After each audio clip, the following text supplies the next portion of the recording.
Hello everyone, welcome back to our channel. So we discussed pricing strategy in the last video and we had left with some strategies. So today we are going to cover up all of that remaining strategies. So let's start. First we have dynamic pricing. Dynamic pricing क्या होता है? इसको हम real time pricing भी कहते हैं, time based pricing भी कहते हैं, सर्च प्राइसिंग भी कहते हैं, डिमांड प्राइसिंग भी कहते हैं. सर्च ये तो आपको नेम से ही सजेस्ट है कि क्या है. सर्च प्राइसिंग क्या है? सेम ही है डिमांड प्राइसिंग जैसे. जब डिमांड हाई होगा तो जो प्रोड्यूसर है, जो रिटेलर जो भी है प्रोड्यूसर है, वो क्या करेगा, ज़्यादा चार्ज करेगा. एंड जब जो है हमारा डिमांड कम होगा, उस केस में क्या होता है, प्राइस कम हो जाता है. ये हमें पता है, ठीक है. लो ऑफ डिमांड ये सब हम पढ़ चुके. तो यही है सर्च प्राइसिंग. ये वो स्ट्रैटेजी है जहाँ पे कंपनी जो है फ्लेक्सिबल और वेरिएबल प्राइसेस सेट करती है अपने प्रोडक्ट्स और सर्विसेज के लिए, depending on the factors such as demand, supply chain, competition, location, time frame, other market conditions. यानी कि डायनेमिक प्राइसिंग में हम प्राइस कभी भी फिक्स नहीं रखते. प्राइस जो है वो चेंज होते हैं टाइम टू टाइम. ये काफ़ी सारे फैक्टर्स से भी हम देखते हैं. कभी कभी सीजनल जब चेंज आता है, जब प्राइस चेंज हो जाते हैं, या फिर कभी कभी हम मार्केट में देखते हैं टू शॉप्स है, दोनों में कंपटीशन चलता है. अगर हमें पता है कि वो हमारा एक अच्छा कंपैटिटर है और डिमांड में फ्लक्चुएट हो रहा है, कभी उसके ज़्यादा कभी, तो हम क्या करते हैं, कंपटीशन को ध्यान में रखते हुए भी डायनामिक प्राइसिंग सिलेक्ट करते हैं, जिसमें हम क्या करते हैं, अगर सामने वाले ने प्राइस कम की है तो हम भी कम कर देंगे, अगर उसने प्राइस बढ़ाई है तो हम क्या करेंगे, उससे थोड़ा सा कम रखेंगे. तो ये एक स्ट्रैटेजी चलती है, उसे डायनामिक प्राइसिंग ही कहते हैं. टाइम बेस्ड जैसे प्राइसिंग यहाँ लिखा है कि हम टाइम देखते हैं कि किस टाइम पे कितना डिमांड है. अभी अगर हम नॉर्मल रिटेलिंग की बात करें तो जब हम किसी भी क्लोथिंग इंडस्ट्री ले लो, नॉर्मल हम जाते हैं कपड़े वगैरह लेने, तो हम दिन में बिल्कुल डिस्काउंट के बाद नहीं मिलता, सोचते हैं कि ठीक है, दिन में डिमांड जो है वो जनरली हाई रहती है किसी भी चीज़ की, ठीक है. रिटेलिंग में कोई भी चीज़ होती है तो हाई रहती है, तो प्राइस हाई रहते हैं, वो प्राइस बिल्कुल भी कम नहीं करते. पर जैसे जैसे रात होती है, उस केस में अगर हम उन्हें कहते हैं ना कि ठीक है अब तो रात होगी, अब तो थोड़ा कम कर दो, अब तो दुकान कहते हैं ना बंद करना है ऐसे वैसे, तो उस केस में भी वो भी सोचता है ठीक है अब थोड़ा बहुत सामान ये थोड़ा बहुत बचा हुआ है, इसको निकालना है. जैसे कि हम हमारी जो मदर्स अगर सब्जी लेते हैं, वेजिटेबल शॉप पे हम जाते हैं, तो रात के टाइम में बोलते हैं ना कि भैया अब तो रात होगी, अब तो वेजिटेबल्स ख़राब ही जाएंगी आपकी, तो आप इन्हें कम प्राइस पर दे दो. तो वो होता है टाइम बेस्ड प्राइसिंग, ठीक है. वैसे ही रियल टाइम भी ऐसा ही है. तो इसे हम डायनेमिक प्राइसिंग बोलते हैं. जब हम सिचुएशन के अकॉर्डिंग अपना डिमांड एनालाइज करते हैं, सप्लाई एनालाइज करते हैं, और उस अकॉर्डिंग जब हम प्राइस चार्ज करते हैं. सप्लाई चेन में क्या होगा कि मान लो अब हमें पता है कि हमारा स्टॉक थोड़ा कम है, ठीक है. अब स्टॉक कम है, हमारी डिमांड ज़्यादा है, तो उस केस में हम क्या करेंगे, प्राइस को क्या कर देंगे, बढ़ा देंगे, ठीक है, क्योंकि पीछे से सप्लाई भी नहीं आ रहा, तो इसीलिए हम प्राइस बढ़ा देंगे ताकि उतना डिमांड ही ना हो. लोकेशन के location is also the factor. कैसे कि कभी कभी हम रिटेलर से, मतलब ओनर से कस्टमर का जो एक डिस्टेंस होता है, अगर हमने कुछ डिलीवरी मंगवाया है, तो अगर मेरा जो एरिया है वो ओनर से काफ़ी दूर है, मतलब कि जो टाइम गैप है, जो डिस्टेंस है वो ज़्यादा है डिलीवरी में, उस केस में भी क्या होगा कि वो मुझसे ज़्यादा चार्ज करेंगे. तो लोकेशन बेस्ड भी होती है. टाइम फ्रेम होता है कि किसी भी प्रोडक्ट को बनाने के लिए कितना टाइम लग रहा है. ये कस्टमाइजेशन के केस में भी हो सकता है. अगर हम कोई प्रोडक्ट कस्टम करवाते हैं, कस्टमाइज़ करवाते हैं, तो ये देखते हैं कि उस प्रोडक्ट को बनाने के लिए कितना टाइम लग रहा है. तो जितना ज़्यादा टाइम कंज्यूमिंग होगा प्रोडक्शन, उतना ही कॉस्ट ऑफ प्रोडक्शन बढ़ेगा, जिससे कि हमारा प्राइस भी क्या होगा, चेंज होगा. और भी दूसरे मार्केट कंडीशंस को ध्यान में रखते हुए जो है ये जो प्राइजेज़ है वो डिसाइड होते हैं. तो याद रखना, डायनेमिक प्राइसिंग में प्राइस कभी भी फिक्स नहीं होंगे. प्राइस जो होंगे वो जनरली फ्लेक्सिबल और वेरिएबल होंगे. वो डिपेंड करते हैं इन सब फैक्टर्स के ऊपर कि डिमांड कैसा है, कंपटीशन जो है वो क्या चार्ज कर रहा है, लोकेशन किस लोकेशन पे डिलीवर करना है, ठीक है. या लोकेशन पे हम ये भी देख सकते हैं कि कभी कभी हम जोग्राफिकल रीजन देखते हैं कि कुछ हमारे कुछ ऐसे प्रोडक्ट होते हैं जिनकी डिमांड रूरल एरियाज़ में ज़्यादा है, अर्बन एरियाज़ में थोड़ी कम है, तो उस अकॉर्डिंग भी जो है हम प्राइस चार्ज करते हैं। ठीक है, कुछ एग्जांपल्स हैं जो कि डायनामिक प्राइसिंग अडॉप्ट करते हैं, लाइक होटल इंडस्ट्री है। जब भी कुछ सीजनल मान लो कभी कुछ इनके भी सीजन्स आते जब होटल्स की डिमांड काफ़ी हाई होती है। ठीक है, यानी summer vacation.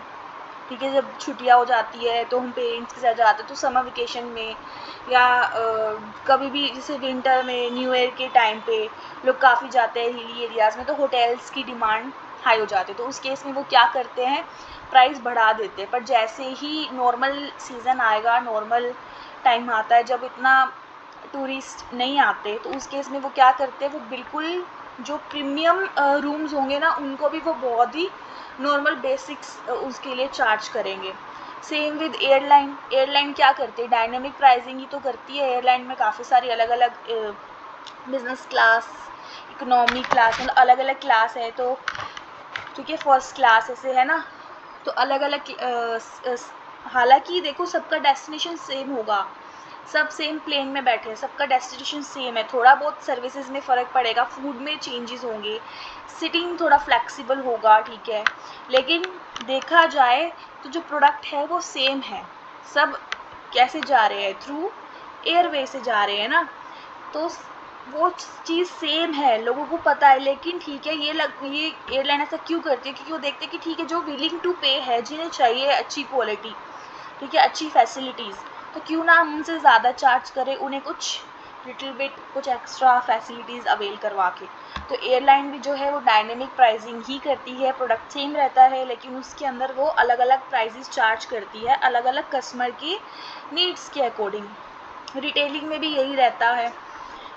E commerce platforms हम देखते हैं इलेक्ट्रॉनिक, जैसे कि हमारे ये फ्लिपकार्ट, अमेज़ोन, ये सब ई कॉमर्स प्लेटफॉर्म ही है, ऑनलाइन बिजनेस रिटेलिंग हो रही है यहाँ पे।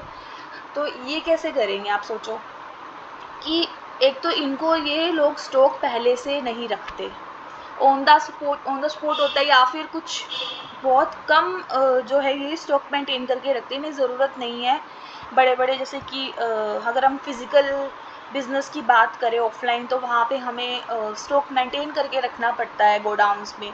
लेकिन ई कॉमर्स में हमारा बेनिफिट है कि इतना ज़्यादा कॉस्ट नहीं लगता। तो उस केस में क्या है कि अपना डिमांड एनालाइज करते हैं कि जैसे ज़्यादा ऑर्डर आ रहे हैं, तो क्या करेंगे, इनके जो प्राइस आप चेक करोगे, जब भी आप इनकी साइट्स पे जाओगे, आपने मान लो कोई ड्रेस देखा, उस ड्रेस का प्राइस अभी कुछ है, और अगर आप विद इन 10 मिनट्स और आफ्टर 10 मिनट्स आप देखोगे, तो वो प्राइस फ्लक्चुएट मिलेगा आपको, ऊपर या नीचे मिलेगा। क्यों होता है, वो डिमांड की वजह से होता है। या फिर देखो, आपने ऐसा देखा होगा कि मैंने अभी कोई प्रोडक्ट देखा है और मैं उसके बाद में सोच रही हूँ ठीक है मुझे लेने की, थोड़ी देर बाद ही मैं देखूँगी तो वो आउट ऑफ स्टॉक हो जाएगा, या बोलेंगे कि जल्दी करो क्योंकि ये बहुत लिमिटेड है स्टॉक में, है ना। तो इसीलिए इनको भी क्या करना पड़ता है, डायनेमिक प्राइसिंग स्ट्रैटेजी अडॉप्ट करनी रहती है। क्लियर। रीजंस ऐड कर दिए, सीजनल डिमांड है, अम्ब्रेला का एग्जांपल ले लेते हैं यहाँ पे। रेनी सीजन में अम्ब्रेला की डिमांड हाई रहती है, तो हम क्या करते हैं, उसका प्राइस हाई करते हैं। नॉर्मल अगर आप विंटर्स में अगर अम्ब्रेला लेने जाओगे तो आपको बहुत ही चीप रेट में वो मिल जाएगा। इन केस ऑफ कस्टमाइजेशन, वही अगर आप कोई प्रोडक्ट कस्टमाइज़ करवाते हो, मतलब क्या होता है इसका कि अगर आप अपने अकॉर्डिंग, जैसे कि ज्वेलरी या कोई भी आजकल वो चल रहा है कि फ़ोटो फ्रेम्स और गिफ्ट्स की उसमें भी होता है, तो हम जब अपने आप से कस्टमाइज़ करवाते हैं तो वो बोलते हैं कि ठीक है आप जैसे बता दो कैसे करवाना है, मॉडिफिकेशन हो जाएगा, लेकिन हम उसके लिए एक्स्ट्रा चार्ज करेंगे। ठीक है, हम देखेंगे कि कितना कॉस्ट हमें लगेगा, उस हिसाब से हम आपको चार्ज करेंगे। तो वो भी डिपेंड करता है कि कौन कैसा करवाएगा, डिपेंड। और ये बिल्कुल, ये तो सबको पता ही है, depend on the demand and supply factor, कि पीछे से सप्लाई कितना, अगर पीछे से सप्लाई हमारे पास बहुत कम है और हमारी डिमांड आगे से ज़्यादा है, तो उस केस में क्या करते हैं, प्राइस बढ़ा देते हैं। सेम वे डिमांड, अगर डिमांड ज़्यादा है तो हम प्राइस वैसे बढ़ा देंगे, है ना। डिमांड और प्राइस में तो चलता है ना, पॉजिटिव रिलेशन है ना, कि अगर डिमांड आपका बढ़ेगा तो प्राइस भी क्या हो जाएगा, बढ़ जाएगा। डिमांड कम हुआ तो क्या होगा, प्राइस भी कम हो जाएगा, है ना। यस। सो यही था हमारा डायनामिक प्राइसिंग। नेक्स्ट हमारा है इकोनॉमिक प्राइसिंग। तो इकोनॉमिक प्राइसिंग क्या है, जिसमें पहले हम इसको पढ़ लेते हैं कि मैंने क्या लिखा है। Economic pricing is a volume based pricing strategy. What is volume based pricing? अगर समझे तो समझ आ रहा है। वॉल्यूम मतलब वॉल्यूम के बेस पे, कि हम जहाँ पे हम जो है अपने प्राइस गुड्स का जो प्राइस है वो जनरली लो रखते हैं, ताकि देखो ये भी एक स्ट्रैटेजी ही है। ये मोस्टली हर कोई नहीं कर सकता ये स्ट्रैटेजी, स्पेशली वो बिजनेसेस जो बिल्कुल नए हैं मार्केट में, वो इकोनॉमिक प्राइसिंग नहीं कर सकते, बिकॉज उनकी कॉस्ट ही बहुत ज़्यादा हो जाती है, स्टार्टअप कॉस्ट उनको कवर करना रहता है। लेकिन जो वेल इस्टेब्लिश्ड बिजनेस है, जिनका अच्छा नेम है, जिनका एक स्ट्रॉन्ग कस्टमर बेस है, अगर वो चाहे, अगर वो अपनी सेल अगर और ज़्यादा स्ट्रॉन्ग करना चाहते हैं, बढ़ाना चाहते हैं, तो they can adopt this strategy economic pricing. क्योंकि इसमें क्या होगा कि एक प्रोड्यूसर क्या करता है, वो अपना प्राइस कम करता है, वो सिर्फ अपनी जो कॉस्ट ऑफ प्रोडक्शन है उसको ही कम करेगा। इस केस में उनकी एडवर्टीज़मेंट कॉस्ट भी इतनी नहीं होती, ठीक है, क्योंकि उनका ऑलरेडी अच्छा ब्रांड इस्टेब्लिश हो चुका होता है, या फिर उनका वैसे ही बिज़नेस लोकली भी कह लो, चाहे आप कैसे भी कह लो, मतलब कि अच्छा इस्टेब्लिश है, काफ़ी लंबे टाइम तक है वो मार्केट में, तो उन्हें एडवर्टीज़मेंट की ज़रूरत नहीं है, उनका अच्छा कस्टमर बेस पहले से है, तो वो इकोनॉमिक प्राइसिंग अडॉप्ट कर सकते हैं। तो वो क्या करेंगे, अपना प्राइस है ना, उसमें सिर्फ बहुत ही छोटा मार्जिन ऐड करेंगे और सिर्फ कॉस्ट ऑफ प्रोडक्शन को ही वो कंसीडर करेंगे। और भी कॉस्ट होती है, ओवरहेड कॉस्ट होती है हमारी, उनको पता रहेगा, तो वो हम ऐड नहीं करते इकोनॉमिक प्राइसिंग में। हम सिर्फ कॉस्ट ऑफ प्रोडक्शन को लेंगे और थोड़ा सा मार्जिन लेंगे, उस प्राइस पे फिर हम जो है अपने प्रोडक्ट्स को सेल करेंगे।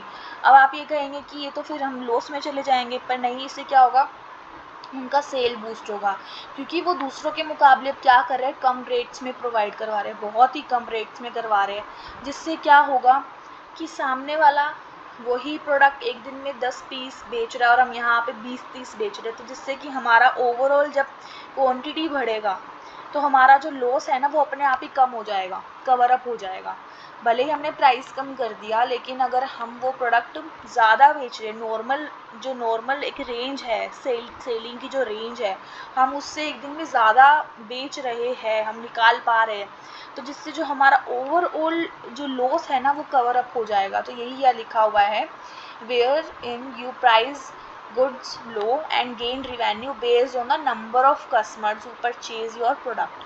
ठीक है, यही है वो एक जेनरिक ब्रांड ग्रोसरीज। देखो जो दूसरे ब्रांड्स हैं अदर देन जो कि बहुत ब्रांडेड प्रोडक्ट्स हैं, उनको छोड़ करके जो लोकल प्रोडक्ट्स होते हैं वो यही तो करते हैं ना मार्केट में अपना बेस बनाने के लिए, ठीक है। और मेडिकेशन इंडस्ट्रीज़ है, इन्हें भी कोई एडवर्टीज़मेंट की ज़रूरत नहीं है, लोगों को मेडिकेशन की वैसे भी नीड रहती, चाहे आप प्राइस कुछ भी रखो, तो इसीलिए they don't have the marketing and advertising cost of their name brand counter parts, ठीक है।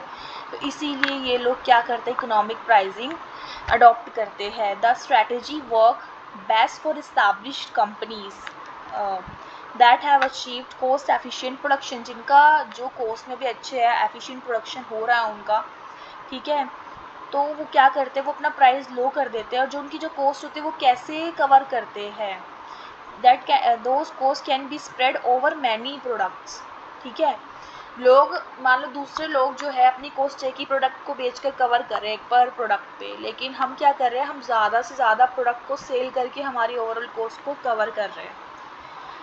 क्लियर है। इसमें ये कब यूज़ करते हैं, जब हमारा बहुत थोड़ा एडवर्टीज़मेंट कॉस्ट हो, हमारा कस्टमर बेस अच्छा हो, हम एक अच्छी इस्टेब्लिश्ड कंपनी हो, हम एबल है कि हम उसको बियर कर सकते हैं। हालांकि बियर करने की ज़रूरत ही नहीं है, क्योंकि अगर हम प्राइस ही कम कर देंगे तो हमारा सेल बढ़ जाएगा। जैसे जैसे हमारा सेल बढ़ेगा तो हमारा जो पर यूनिट कॉस्ट है वो अपने आप ही क्या हो जाएगा, कवर हो जाएगा। क्लियर।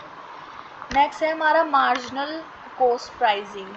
मार्जिनल कॉस्ट वैसे तो होता है, मार्जिनल मीन्स एडिशनल, यानी कि एक एडिशनल यूनिट ऑफ आउटपुट पे एडिशनल कॉस्ट, ठीक है, एडिशनल कॉस्ट। पर यहाँ पे थोड़ा सा अलग है, मतलब जैसे कि marginal pricing is done in the case of short term cases, like if company can not make a sale at higher price and it has no other choice. If it wants to make a sale, or if there is a tiny amount of unused production capacity left, which is available for use if the financially healthy company chooses to just to maximize its profit। देखो कभी कभी क्या होता है कि मजबूरी होती है प्रोड्यूसर्स की कि उन्हें जान करके अपना जो है प्राइस कम करना पड़ता है। कभी कभी हमारी सेल उतनी नहीं हो पाती जितना हम सोचते हैं। कभी कभी कुछ चीज़ें मतलब कुछ अमाउंट ऑफ स्टॉक बच जाता है ईयर के एंड में, ठीक है, तो उसे निकालने के लिए फिर हम क्या करते हैं, कम प्राइस पे सेल करते हैं। हमने देखा भी है कि विंटर के है, मान लो विंटर सेल्स लगती है जैन फैब में लगती है ना, दिसंबर तक तो बहुत हाई प्राइस रहते हैं, उसके बाद वो स्टॉक बच जाता है। हमें पता है कि अभी वो हमारे पास में जैसे लिखा ना अनयूज प्रोडक्शन कैपेसिटी, वो ये हमारे पास में कुछ स्टॉक बचा है, अब उसे कैसे निकालें।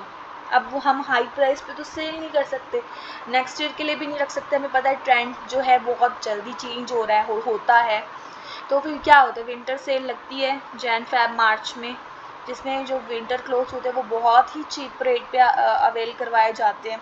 तो वो होता है मार्जिन कि हम एक एडिशनल प्रोडक्ट जो है बेच रहे हैं उस पर हमें कितना मतलब मिनिमम कितना से कितना प्रॉफिट हो रहा है, उस एडिशनल प्रोडक्ट को बेचने से हमें कितना एडिशनल जो है वो प्रॉफिट हो रहा है, ठीक है, तो वो होगा मार्जिनल कॉस्ट प्राइसिंग। जैसे मतलब वही है कि अगर मान लो या फिर मान लो कि प्रोडक्शन है, अभी मुझे पता है कि मेरा थोड़ा हाँ वही एग्जांपल कि माल बचा हुआ है, अब इसे मैं कैसे ही निकालूं, तो यही मार्जिनल कॉस्ट प्राइसिंग ही है कि इसमें हम प्राइस थोड़ा क्या कर देते हैं, कम कर देते हैं। जैसे यहाँ पे भी लिखा है कि if a company can not make a sale at अगर हम हायर प्राइस पे नहीं बेच पा रहे और हमारे पास में कोई दूसरी चॉइस भी नहीं है और हमें सेल करना ही करना है, उसे हम रख नहीं सकते, नहीं तो हमें उसका कॉस्ट भी बियर करना पड़ेगा, ठीक है, हमें उसका नुकसान बियर करना पड़ेगा। तो उस केस में मार्जिनल कॉस्ट प्राइसिंग हम करते हैं, ठीक है।